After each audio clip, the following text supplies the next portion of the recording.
Άκουσα ότι στο Μεσολόγγιο ο διοικητής είναι έτοιμος να πάρει σύνταξη. Δεν είναι φάμιλο των σπουδών σου, αλλά αν σε ενδιαφέρει, πες το μου. Καλημέρα, κυρία Διοικητά. Δεν γαμιέσαι κι εσύ πρωί-πρωί. Ρίτα, προσεύχεσαι.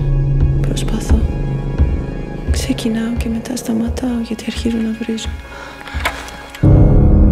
Πού είναι η μάνα σου? Βγήκε έξω. Ξαπόρτισε. Πίνεις έτσι, δεν αστείευεσαι. Κάνω τι μπορώ. Έχει έρθει ο αδερφός σου. Έλα το βράδυ στο μαγαζί. Να βγεις και λίγο έξω. Έτσι για αλλαγή. Αυτό είναι το καλό με τα μικρά μέρη. Όλοι βρίσκουν την πραγματική τους θέση. Βλέπω συχνά ένα όνειρο, να σου το πω.